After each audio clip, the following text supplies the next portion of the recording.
अखण्डमण्डलाकारं व्याप्तं येन चराचरं तत्पदं दर्शितं येन तस्मै श्रीगुरुवे नमः। अज्ञानतिमिरान्धस्य ज्ञानाञ्जनशलाकया चक्षुरुन्मीलितं येन तस्मै श्रीगुरुवे नमः। गुरुर्ब्रह्मा गुरुर्विष्णु गुरुर्देवो महेश्वरः गुरुरेव परं ब्रह्म तस्मै श्रीगुरुवे नमः। स्थावरं जङ्गमं व्याप्तं यत्किञ्चित् सचराचरं तत्पदं दर्शितं येन तस्मै श्रीगुरुवे नमः। चिन्मयं व्यापि यत्सर्वं त्रैलोक्यं सचराचरं तत्पदं दर्शितं येन तस्मै श्रीगुरुवे नमः। सर्वश्रुतिशिरोरत्न विराजितपदाम्बुजः वेदान्ताम्बुजसूर्यो यः तस्मै श्रीगुरुवे नमः।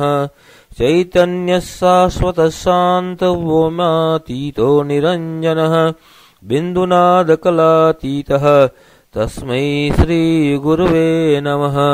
ज्ञानशक्तिसमारूढः तत्त्वमाला विभूषितः भुक्तिमुक्तिप्रदाता च तस्मै श्रीगुरुवे नमः।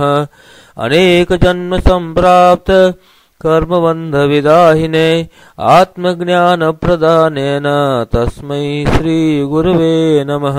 शोषणं भवसिन्धोश्च ज्ञापनं सारसम्पदः गुरोः पादोदकं सम्यक् तस्मै श्रीगुरुवे नमः। न गुरोरधिकं तत्त्वं न गुरोरधिकं तपः तत्त्वज्ञानात् परं नास्ति तस्मै श्रीगुरुवे नमः। मन्नाथ श्रीजगन्नाथः मद्गुरु श्रीजगद्गुरुः मदात्मा सर्वभूतात्मा तस्मै श्रीगुरुवे नमः। गुरुरादिर्नादिश्च गुरुः परमदैवतं गुरोः परतरं नास्ति तस्मै श्रीगुरुवे नमः। त्वमेव माता च पिता त्वमेव बन्धुश्च सखा त्वमेव विद्या द्रविणं त्वमेव सर्वं मम देवदेव त्वमेव सर्वं मम देवदेव।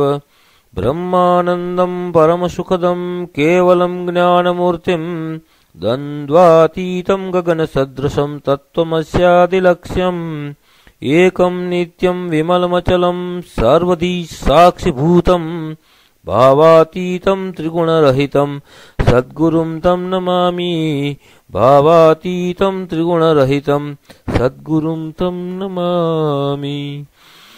ॐ हरिः ॐ श्रीगुरुभ्यो नमः।